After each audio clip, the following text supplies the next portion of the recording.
Hi there again. Sorry about that. Not sure what's going on. Apparently I was getting some signal issues with my phone. So, back to what I was talking about with TK Burton and whatnot. Because I've actually been accused here of by releasing information of causing an issue with the investigation.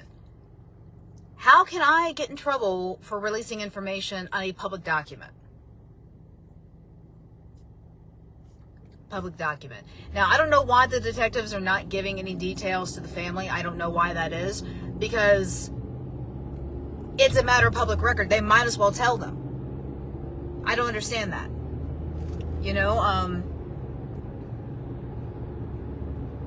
They want answers. They have questions. They want answers. They want to know what the heck happened. Why did this happen?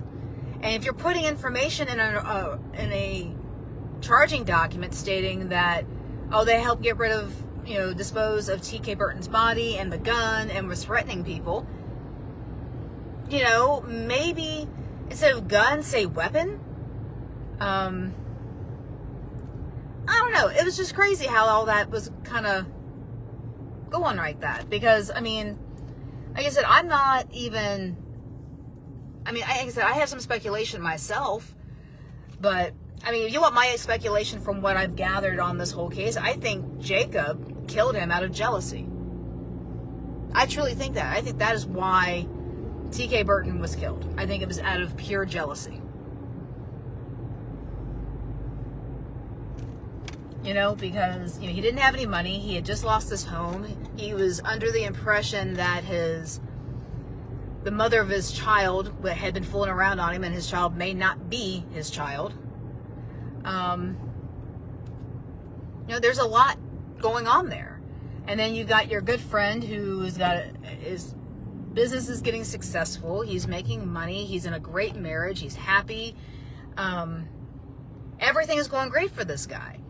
And if you were a hater, like I got the impression this guy was, maybe something clicked. Maybe something triggered him. Maybe he just went nuts and just did it. I don't know, but I think jealousy was a proponent of this. I really do. Because nothing else makes any sense as to why he did it. The only other option is if he was hardcore into drugs and he got all drugged out and then lost it that way. That's another possibility. But again, these are not rumors. These are speculations on my end. One of two things. When you look at his booking photo, he's freaking smiling, for God's sakes.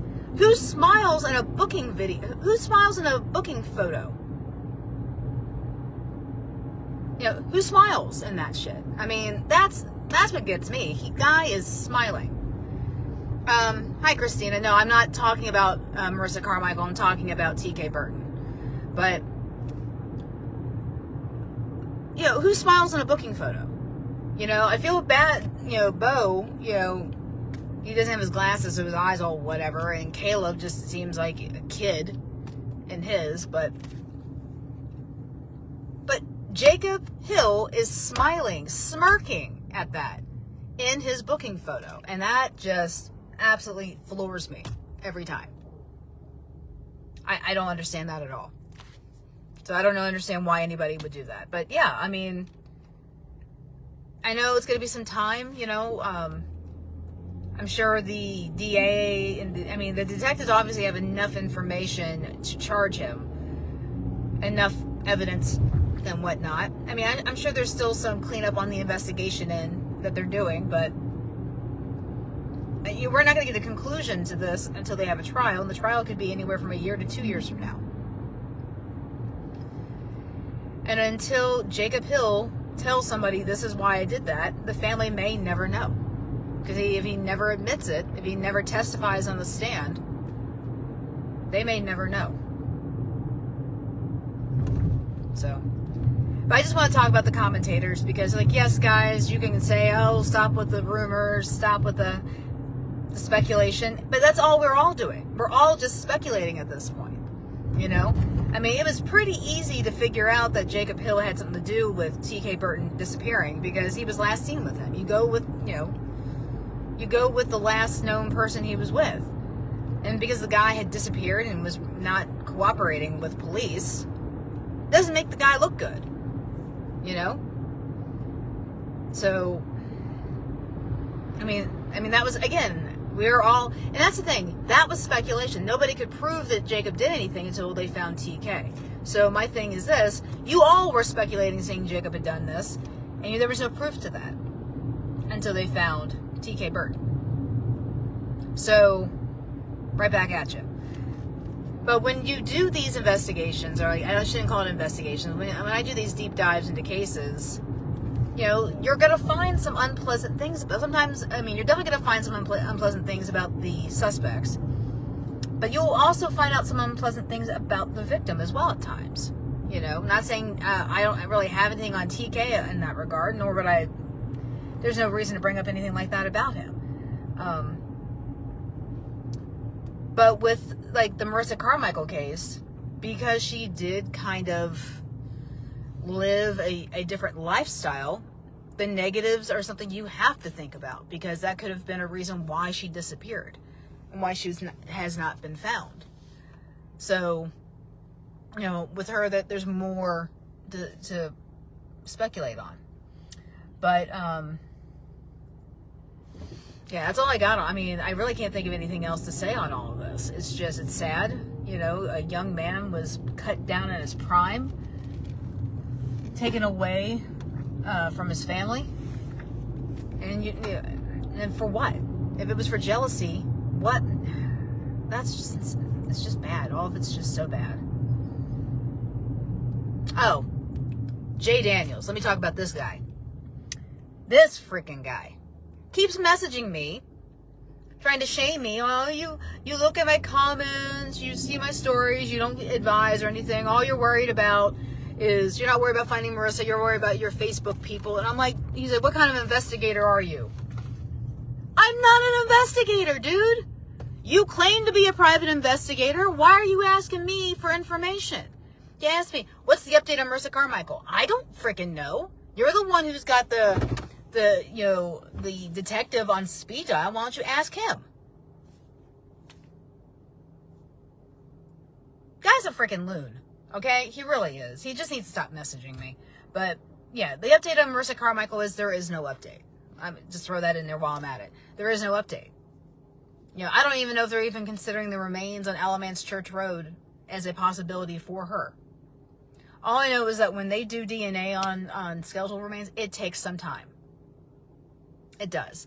Because if you don't have a match to somebody, like a family member already in the system, it's going to be hard to identify somebody. Unless they just bring out people, like, let's just say, like, the remains there. A forensic pathologist could ascertain age, sex, height, weight, all that stuff from the bones. They could do that because there's certain things the bones will tell you. By the shape of the pelvis, you can tell if the body was male or female. You know, the length of some bones will tell you how tall the person is. You know, stuff like that. I mean, sometimes even from the skull structure, you can even tell if they're white, black, Asian, whatever, because there's just certain markings and for certain things in the skull that would give that indication. But that takes time. That takes money. That takes bureaucratic nonsense to get that kind of stuff looked at. And the way Greensboro is just flat out refusing to spend money on anything like getting cops or having detectives more available, I don't think we're going to get an answer on that for some time. I mean, it's been 3 weeks. There's no update. But again, if they're doing DNA, it's early. So, there you go. But, yeah, I can't think of anything else to say right now. But I just want to talk to the commentators because everybody has a comment, everybody has something they want to say, and that's fine. Say what you want. But understand, I can't screw up an investigation when everything is a matter of public record. Just understand, it's a matter of public record. One more time for the people in the back. It's a matter of public record. And if I didn't say something about it, somebody else would. I'm not the only person talking about TK Burton. You know, I'm not the only one. I'm just not running his name in the dirt or anything like that. I mean, he looked like he was a great person. His mom told me people adored him. People just loved being around him. He was such a jokester. He was funny. He was positive. These are all things that Robin Nelson said about her son. And it's a shame that somebody who he called friend took his life. And I'll never understand why. And he said, unless the guy actually says this is why, we won't know why. And it's just bad all the way around. So I'm going to hop off here. This is Rebecca with Red True Crime. Go to the YouTube channel, Red True Crime. And my parting words, be weird, be rude, be safe. Have a good night, y'all. Bye.